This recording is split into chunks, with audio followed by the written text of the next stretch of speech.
আজকের খুতবার বিষয়টা হচ্ছে ইসলামে হালাল উপার্জনের গুরুত্ব। ইসলামে হালাল উপার্জনের গুরুত্ব সম্পর্কে এক তথ্য নির্ভর আলোচনা করার চেষ্টা করব ইনশাআল্লাহুল আজিজ। ওমা তাওফিক ইল্লা বিল্লাহ আলাইহি তাওয়াক্কালতু ওয়া ইলাইহি উনীব।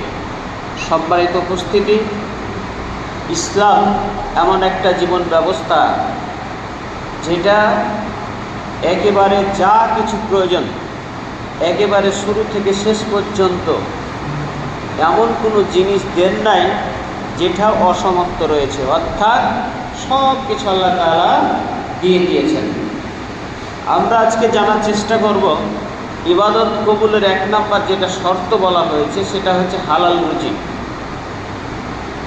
আজকে এই হালাল রিজিকের ব্যবস্থা বা হালাল রুজির গুরুত্ব সম্পর্কে আলোচনা করার চেষ্টা করব, যাতে করে আমাদের ইবাদতগুলি যে আমরা করছি কষ্ট করে, সেই ইবাদতগুলি যে তো বাদ না হয়ে যায়, বরবাদ না হয়ে যায়, নষ্ট না হয়ে যায়, এই জন্য আজকের আলোচনাটা বিষয়বস্তু। আল্লাহ যেন আমাদেরকে কথাগুলি মনোযোগ সহকারে শুনে বাকিটা জীবন আমল করার চেষ্টা করি। আল্লাহ যেন আমাদেরকে সেই তৌফিক দান করেন। আমরা সবাই বলি আল্লাহুম্মা আমিন। হালাল, হালাল মানে হচ্ছে বৈধ। এটা এমন একটা জিনিস, বৈধ পন্থায় ইনকাম করতে পারলে, বৈধ রুজি থাকলে নিজের শক্তিটাই আলাদা থাকে। কিন্তু যদি তার অবৈধ রোজগার থাকে তাহলে সেই রকম শক্তি তার কথার ভিতরে শারীরিকের মধ্যেও এটা প্রতীয়মান হয় না। এই জন্য বৈধ জিনিসের শক্তি আলাদা। হালাল মানে বৈধ, যেটা নবী মুমিনের দুনিয়া এবং আখিরাতের একটা সফলতা। যে ব্যক্তি বৈধ পন্থায় রোজগার করতে পারবে, দুনিয়ায় এবং আখিরাতে উভয় জায়গাতে তার একটা সফলতার একটা স্তর। আল্লাহ যেন আমাদেরকে সেটি অর্জন করার তৌফিক দান করেন। আমরা সবাই বলি আল্লাহুম্মা আমিন। পারিভাষিক অর্থ হচ্ছে হুয়া সাবাহুল্লাযী ইনহালাত আনহু আকদুল হাদরি ওয়া আদানুস সারি ফি ফি'লিহি। হালাল ওই বৈধ জিনিস যা নিষেধাজ্ঞার বন্ধন হতে মুক্ত এবং শরীয়ত যে কর্মের প্রতি অনুমোদন দেয়, এটাকে বলা হয় হালাল। হাদিসের ভাষায় আল হালালু মা হাল্লাল্লাহু ফি কিতাবিহি ওয়াল হারাম মা হারামাল্লাহু ফি কিতাবিহি ওয়া মা সাকাতা আনহু ফাহুয়া মিম্মা আফা আনহু।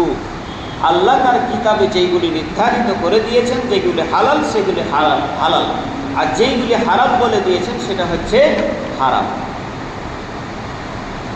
এরপরে ফি কিতাবি ওয়া মা সাকাতা আনহু ফাহুয়া ফিমা মিম্মা আফা আনহু।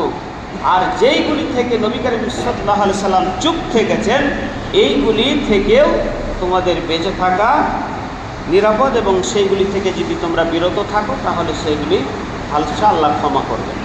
সেগুলি হয়ে গেলেও আল্লাহ তাআলা ক্ষমা করবেন। এটা হচ্ছে হাদিসের ভাষা। এরপরে হালাল হারাম বিষয়ের জ্ঞান জানা সকলের জন্য ফরজ। যেমন সব কিছুই শিক্ষা অর্জন করা, পাশাপাশি সব কিছুর জ্ঞান অর্জন করার সাথে সাথে পাশাপাশি যেই জিনিসটার অর্জন করতে হবে সেটা হচ্ছে হালাল হারামের জ্ঞান আপনাকে অর্জন করতে হবে। এটা হচ্ছে ফরজ। কারণ আহমদ বিন আহমদ মোহাম্মদ আবদুল্লাহ তিনি বলছেন, মারিফাতুল হালাল বিন হারাম ফারাজ আইনি আলা কুল্লি মুসলিমিন। শরীয়তের বিধান প্রযোজ্য এমন মুসলিমের জন্য হালাল হারাম এই বিষয়টা, কোন জিনিসটা হালাল কোন জিনিসটা হারাম, এই বিষয়ের জ্ঞান আপনাকে জানতেই হবে। এটা হচ্ছে আপনার জন্য ফরজ। এটা হলো ফরজ, নফল টফল না, একেবারে ফরজ। এরপরে বলছেন মুকাল্লাফুল ইয়াকুনু আন বাযীরাতিন মিন দীনিহি হাত্তা লা ইয়াকাউ ফি মাহদুরি ওয়া ইউখালিফুল আহকামুল ইসলাম। যাতে তিনি দ্বীনের ব্যাপারে এমন জাগ্রত জ্ঞান সম্পন্ন হন যেন নিষিদ্ধ বিষয়ে পতিত না হন এবং ইসলামের বিধানের বিরোধিতা যাতে করে আপনার দ্বারা না হয়, এই জন্য এই বিষয়টা জ্ঞান অর্জন করা আপনার, এক কথায় প্রত্যেকটা মুসলিমের এই জ্ঞানটা জানা একেবারে ফরজ। আপনি আমি বলতে পারবো না যে আমরা তো ছোটোখাটো মানুষ, সেই জ্ঞান আমাদের কি মাথায় ধরবে, এই কথাকে কালকে আমাদের মাঝে পার পাওয়া যাবে না। এরপরে আল্লাহ তাআলা এই হালাল জীবিকা উপার্জনের গুরুত্ব সম্পর্কে তিনি অনেক কথা বলেছেন। ইয়া আইয়ুহাল্লাযী ইয়া আইয়ুহান নাস কুলু মিম্মা ফিল আরদি হালালান তাইয়্যিবা ওয়ালা তাত্তাবিউ খুতুওয়াতিশ শাইতান ইন্নাহু লাকুম আদুউম মুবিন।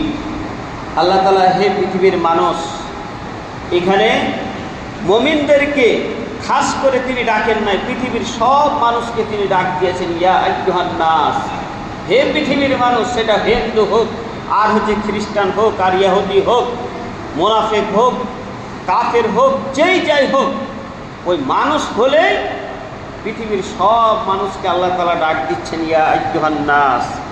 এরপরেই তিনি বলছেন কুলু মিম্মা ফিল আরদি হালালান তাইয়্যিবা, তোমরা খাও হালালান তাইয়্যিবা, হালাল বস্তু এবং হচ্ছে পবিত্র।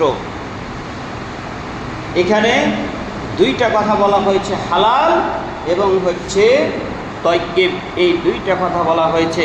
অধিকাংশ মুফাসসিরগণ মতে হালালান যেটা হচ্ছে সেটা হচ্ছে রিজিক, আর তাইয়্যিবা ওই বস্তুটাকে বলা হয় যেটা হচ্ছে পদ্ধতিগত, যেটা হলো পদ্ধতিগত। এখন এটা আবার কি, একটা উদাহরণ দিলে বুঝতে পারবেন, বিষয়টা অনেক ক্লিয়ার হয়ে যাবে। কোনো মানুষ, আপনি অফিসে চাকরি করেন, 7-8 ঘন্টা ডিউটি করেন, ডিউটি ঠিক আছে, সব কিছু ঠিক আছে, কিন্তু ফাইলটাকে আপনি রেখে দিলেন টেবিলের ওপর, যতক্ষণ পর্যন্ত ঘুষ না আসবে ওই ফাইলের টেবিলটার ওই ফাইলটা নড়বে না।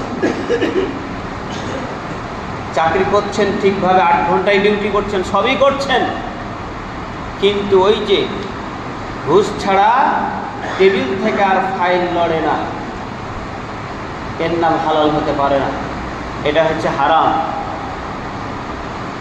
পদ্ধতিগত। এরপরে আরেকটি উদাহরণ দিলে বুঝতে পারবেন, কোনো মানুষ ব্যবসা করছে ঠিকভাবে, সরকারকে কর ফাঁকি দিল, ট্যাক্স ফাঁকি দিল, কিন্তু ব্যবসা সে ঠিকভাবে করছে, কিন্তু সরকারকে যে ফাঁকি দিল এটাও তার জন্য বৈধ হতে পারে না। আবার দেখা গেল অনেক মানুষ, তার টাকাটা হালাল কিন্তু সে পণ্য বিক্রি করছে সেটা হলো হারাম, যেমন জর্দা, বিড়ি, সিগারেট, মদ, এটাও তার জন্য বৈধ হতে পারে না, এটাও তাইয়্যিব হতে পারে না। হালালান তাইয়্যিবা, জিনিসটাও হতে হবে হালাল, পদ্ধতিগত যেভাবে আসবে সেটাও হালাল হতে হবে। এখন আপনি একটা মুরগি কিনতে গেলেন বাজারে মুরগি কিনে নিয়ে আসলেন, বিসমিল্লাহ বলে সেটা জবাইও করা হলো, বিসমিল্লাহ বলে রান্না করলে আপনার স্ত্রী সব কিছুই ঠিকভাবে করা হলো, কিন্তু যে টাকাটা নিয়ে এসেছিলেন সেই টাকাটা হচ্ছে ঘুষের টাকা, হারামের টাকা, অবৈধ টাকা। বাকি যতগুলো কাজ সবগুলোই হালাল হলো, কিন্তু ওই যে টাকাটা এসেছিল সেটা হচ্ছে হালাল নয়, বিধায় আপনার সবই হারাম, সেই জিনিসটাও হারাম। আপনাকে চাকরি দেওয়া হয়েছে 10 ঘন্টা ডিউটির, কিন্তু 9.5 ঘন্টা করলেন অথবা 9 ঘন্টা করলেন, বাকি যে 1 ঘন্টা আপনি হচ্ছে বা আধা ঘন্টা অবৈধ পন্থায় যে রোজগারটা করলেন, বা মাস শেষে পুরা বেতনটাই নিয়ে নিলেন, অবৈধ পন্থায় যে রোজগারটা করলেন সেটা হচ্ছে হারাম হিসাবেই গণ্য হবে। এবং এই কথাটাই আল্লাহ তাআলা বলছেন এটা হচ্ছে তাইয়্যিব হতে পারে না, যদিও হালাল কিন্তু তাইয়্যিব, দুটো একসাথে এখানে উল্লেখ করা হয়েছে। কোনোটাকে ছাড় দিয়ে কথা বলা যাবে না। তয়্যিব আরও ব্যাখ্যা রয়েছে, যেই খাবারটা আপনার শারীরিক কোনো ক্ষতি করবে, সেটা সাময়িক হোক অথবা দীর্ঘমেয়াদী হোক অথবা অল্প ক্ষতি হোক অথবা বেশি ক্ষতি হোক, যেই খাবারটা আপনার শারীরিক ক্ষতি করবে, সেটা আর্থিক হতে পারে, শারীরিক হতে পারে, মানসিক হতে পারে, অর্থনৈতিক হতে পারে, রাজনৈতিক হতে পারে, সামাজিক হতে পারে, যে কোনো দিক দিয়ে সামান্য তিল পরিমাণ যদি কোনো সন্দেহ থাকে, খারাপই থাকে, আপনার সেইগুলি হচ্ছে হারাম হিসাবে গণ্য হবে। পাশাপাশি সেটা তয়্যিব হতে পারে না, পারে না, পারে না।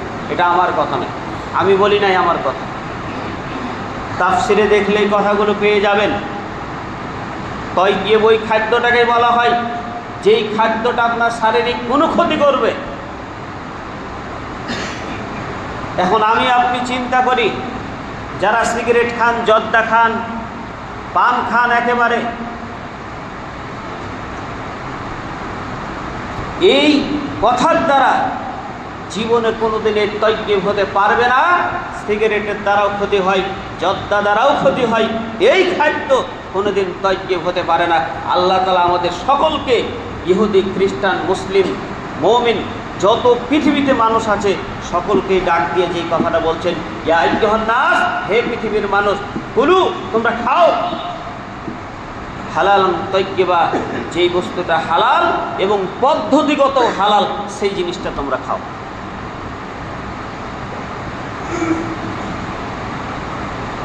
এটুক বললে আল্লাহ তাআলা ক্ষান্ত হলে কথা ছিল, কিন্তু আরেকটা কথা সেটা বলে দিচ্ছেন, ওয়ালা তাত্তাবিউ খুতুওয়াতিশ শাইতান ইন্নাহু লাকুম আদুব্বুম মুবিন।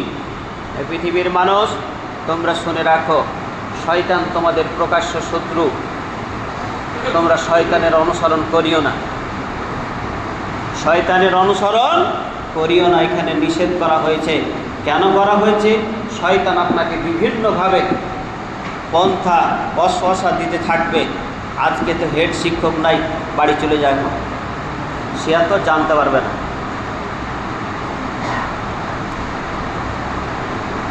আজকে তো বস আসে নাই, আধা ঘন্টা 1 ঘন্টা আগে চলে গেলে কি অসুবিধা, চলে যায়।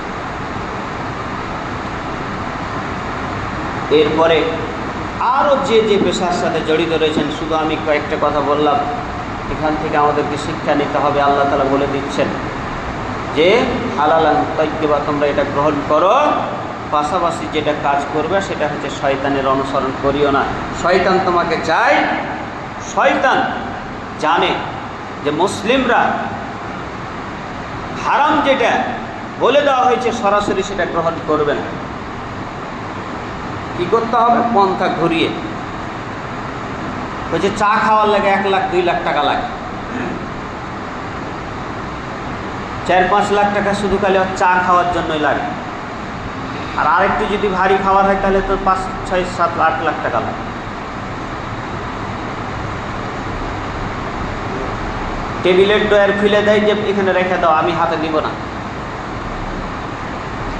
সব বুঝে, কিন্তু তারপরেও এটা করে না। বলছে আমি কাজটা করে দিলাম বিধায় আমি নিচ্ছি। আপনাকে আল্লাহ বা যেখানে আপনি দায়িত্বশীল রয়েছেন সেখানে রেখেছে, আপনার যেটুকু বেতন সেটুকুই আপনি নেবেন। উপরন্ত নেওয়া সেটা হচ্ছে তয়্যিব হতে পারে না, আমি যতটুকু বুঝি। অতএব আল্লাহ যেন আমাদেরকে এই কথাগুলি মেনে চলার তৌফিক দান করেন। আমরা সবাই বলি আল্লাহুম্মা আমিন। এরপরে আমাদেরকে এই আয়াতের ব্যাখ্যায় কুরতুবী একটি অভিমত উল্লেখ করেছেন, আন-নাজাতু ফিস সালাসা, মানুষ যদি নাজাত পেতে চায়, পরিত্রাণ পেতে যায়, তাহলে 3টা কাজ তাকে করতে হবে। এক নাম্বার হচ্ছে আল আকালু হালাল, অর্থাৎ হালাল খাদ্য গ্রহণ করতে হবে। 2 ওয়াদাউল ফরাইজ, ফরজ সমূহ আদায় করতে হবে। যত ফরজ আছে সেই বিধানগুলি তাকে পালন করতে হবে। নাম্বার 3 বিন নবী সাল্লাল্লাহু আলাইহি সাল্লাম ওয়াল ইক্তিদাই বিন নবী সাল্লাল্লাহু আলাইহি ওয়াসাল্লাম, নবী করিম সাল্লাল্লাহু আলাইহি ওয়াসাল্লাম যে পদ্ধতি যে রীতি নীতি দিয়ে গেছেন সেইগুলি অনুসরণ যদি করতে পারো, অর্থাৎ 3টা কাজ। 1, হালাল খাদ্য। দ্বিতীয় বলা হলো যত ফরজ ইবাদত আছে সেইগুলি পালন করা। 3, নবী করিম সাল্লাল্লাহু আলাইহি সাল্লামের যে দেখানো পদ্ধতি রীতিনীতি সুন্নাচারে রয়েছে সেইগুলি যদি আমরা অনুসরণ করতে পারি তাহলে বলা হয়েছে নাজাত পেয়ে যাবেন আপনারা। এটাই তো কঠিন, হালাল খাদ্য এটাই কঠিন, কিন্তু চেষ্টা করলে সবই পারা যাবে। আল্লাহ আমাদেরকে করার তৌফিক দান করেন, আমরা সবাই বলি আল্লাহুম্মা আমিন।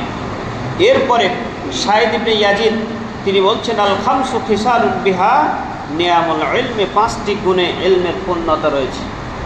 আপনি জ্ঞানী কিনা বা আপনার ভিতরে কিছু আছে কিনা সেটা বোঝা যাবে 5টা বিষয়। 1, সেটা হচ্ছে আল মারিফাতুল্লাহ আযজা ওয়া জাল্লা, আল্লাহকে চিনা। এইটার আবার 9টা ভাগ আছে, আমি আর সেদিকে যাচ্ছি না। আল্লাহকে চিনা আবার 9টা ভাগ আছে। আল্লাহকে যদি চিনে, প্রকৃত চিনতে পারে, তাহলে ওর দ্বারা ঘুষ খাওয়া, সুদ খাওয়া এগুলো হচ্ছে অসম্ভব। আল্লাহকে ভালোভাবে চিনে না বিধায় এগুলি কাজ করে। শেষখানে কয়ে যে আমি এখন এবার হজে যাব ভাই, টাকাটুকু পাইছি। আবার অনেক মানুষ আছে হজ করতে যায়, বাপের একটু জমি পেয়েছে ওখানটা বিক্রি করে, ও নিজেও জানে যে আমার যে টাকাগুলো আছে এগুলো হচ্ছে বৈধ নয়। অনেক মানুষ এগুলো। তাহলে 1 নাম্বার সেটা হচ্ছে আল্লাহকে চিনা। এরপরে ওয়াল হক ওয়া মারিফাতুল হক, সত্য জানা। সত্য এটা হলো জানতে হবে। সত্য সবাই জানতে পারে, কোনটা সত্য কোনটা মিথ্যা এটাই আমরা যাচাই বাছাই করতে পারি না। তাহলে বুঝতে হবে যে আমার জ্ঞান বলতে কিছুই নেই, কিচ্ছু জানি না, একেবারে মূর্খ। কোনটা সত্য আর কোনটা মিথ্যা এটা যদি বুঝতে না পারি, আল্লাহকে চিনতে না পারি, আমি কিচ্ছুই জানি না, আমি মূর্খ।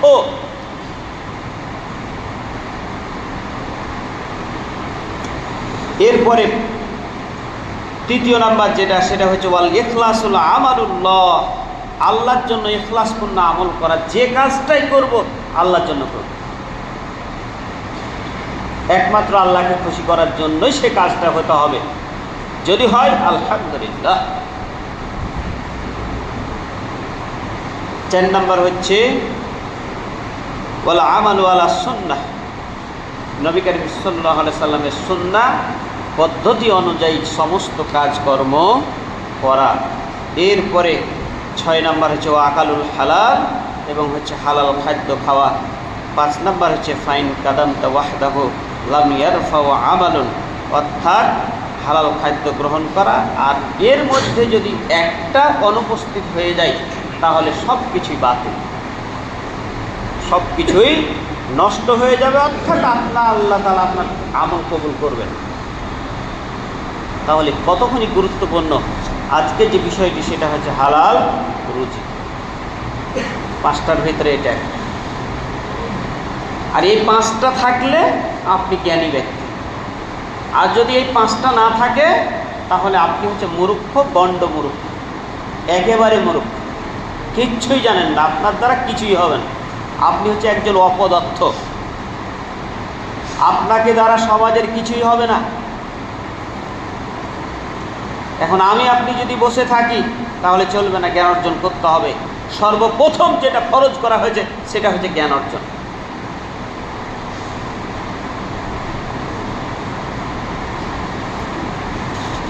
অতএব আল্লাহ যেন আমাদেরকে কথাগুলি মেনে চলার তৌফিক দান করেন, আমরা সবাই মিলে আল্লাহুম্মা আমিন। এই কথাগুলি বললাম, যে আয়াতটা আপনাদের সামনে তেলাওয়াত করেছি এটা হচ্ছে সূরা আল বাকারা, আয়াত নাম্বার হচ্ছে 168।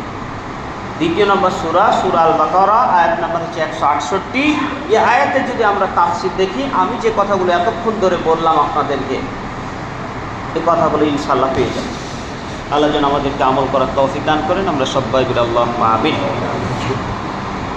হালাল জীবিকা ব্যতীত ইবাদত কবুল হবে না। এতক্ষণ আমরা শুনলাম কোরআন থেকে।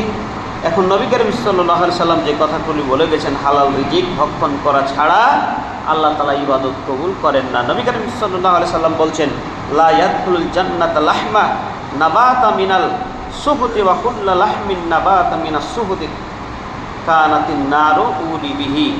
যে দেহের গোশত হারাম মালে গঠিত সেই দেহ জান্নাতে প্রবেশ করতে পারবে না। হারাম মালে গঠিত দেহের জন্য জাহান্নামী হচ্ছে সমীচীন, অর্থাৎ সেই ব্যক্তি জাহান্নামে যাবে, জান্নাতে যাবে না। পক্ষান্তরে সে ব্যক্তি কোথায় যাবে? জাহান্নাম। আল্লাহ নবী আরেকটি হাদিসে বলছেন, লা ইয়াদখুলুল জান্নাতা গুদিয়া বিল হারাম। হারাম ভক্ষণকারী, হারাম খাদ্য দ্বারা ভক্ষণকারী শরীর কখনো জান্নাতে যেতে পারবে না। তাহলে ইবাদত কবুল হবে না, জান্নাতে যেতে পারবে না। ঠিকানা হলো কোথায়? জাহান্নাম। আমরা কষ্ট করে ফজরের নামাজ কত কষ্ট করে আদায় করতে আসি, দীর্ঘ একটা মাস, রমজান যেতে না যেতেই আগে যা ছিল সেই রকম হয়ে যায়। তাহলে বুঝতে হবে যে আমার সিয়াম কবুল হয়নি। যদি ধারাবাহিকতা, ভালো কাজের ধারাবাহিকতা যদি রক্ষা করতে না পারে, আমল যদি না থাকে, তাহলে বুঝতে হবে যে আমার ইবাদত আসলে কবুল হয়নি, যেভাবে কবুল হওয়া উচিত ছিল সেভাবে হয়নি। এটা বুঝে নিতে হবে।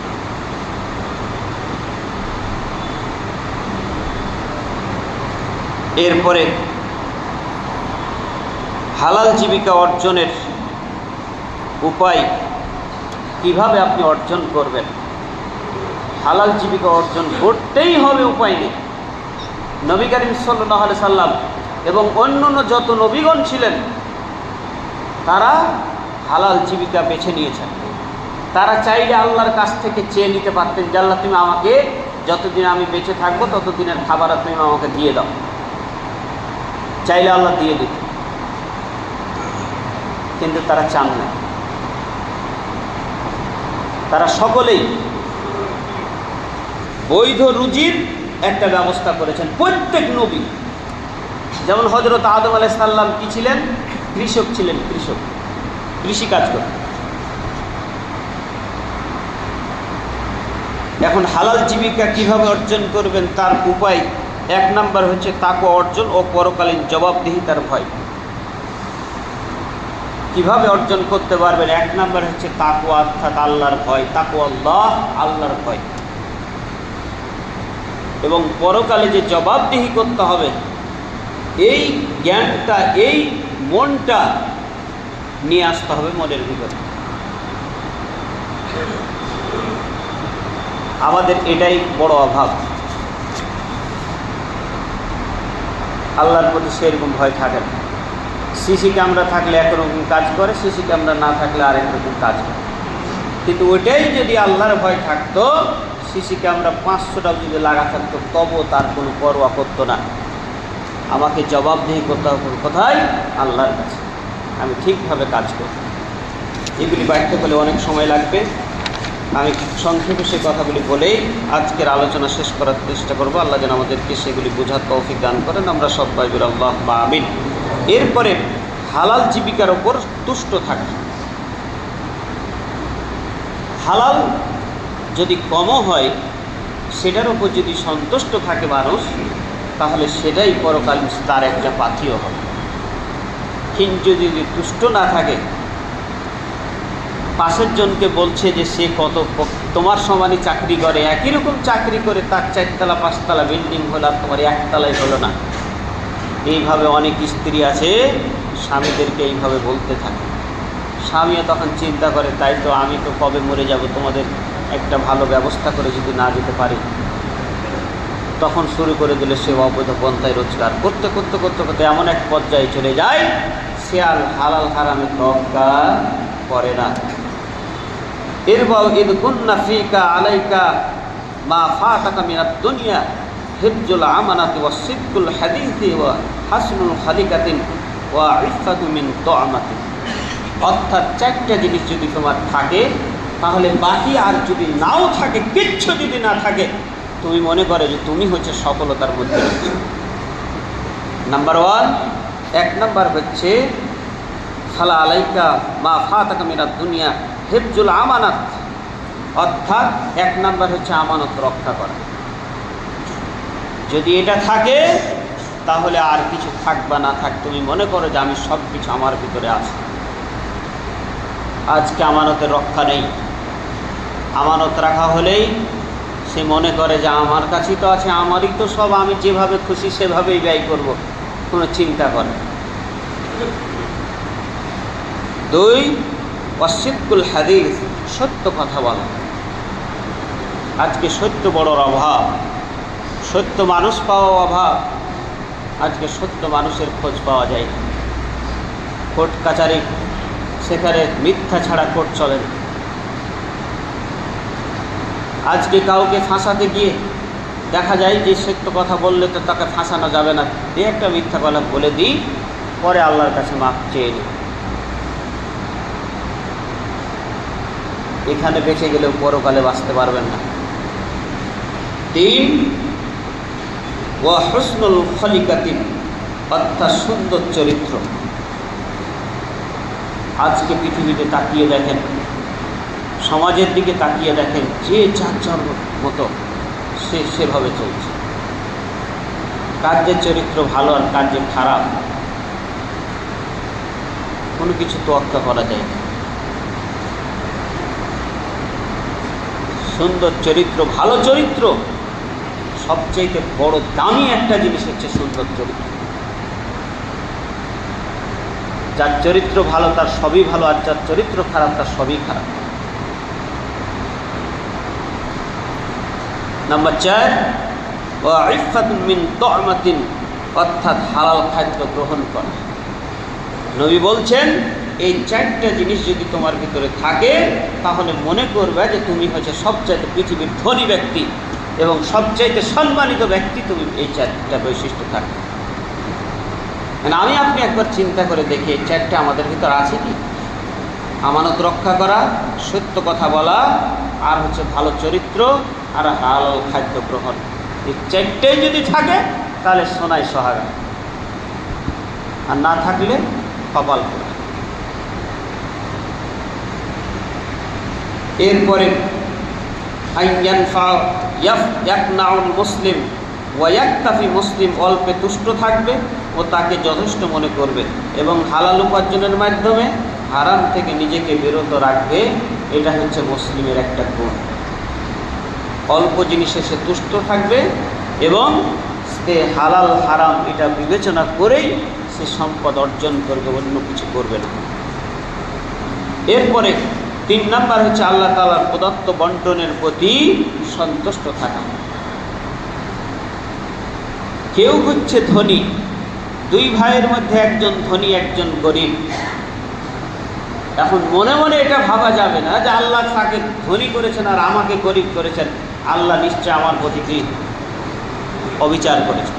নাউজুবিল্লাহ, এটা বলা যাবে না। কাউকে ধনী কাউকে গরিব, এটার উপর বিশ্বাস স্থাপন করাও একটা তাকদীরের অংশ। আপনাকে সৃষ্টির 50 বছর 50,000 বছর পূর্বেই আপনার রিজিক কি হবে, কিভাবে চলবেন, কিভাবে খাবেন, আল্লাহ সব নির্ধারণ করে রেখেছেন। হঠাৎ কোনো বিপদ চলে আসলে কখনো মনোক্ষুণ্ণ করা যাবে না, বলতে হবে যে আল্লাহ যা চেয়েছেন তাই হয়েছে। এখন আমি আপনি এটা বলতে পারবো না ওখানে না গেলে আমি অ্যাক্সিডেন্টটা করতাম, কেন গেল, কি জন্য গেল, তাদেরকে নিষেধ করলাম তারপর শুনলো না, এভাবে বলা যাবে। বলতে হবে কি আল্লাহ যা চেয়েছেন তাই হয়েছে। এটা হচ্ছে তাকদীর।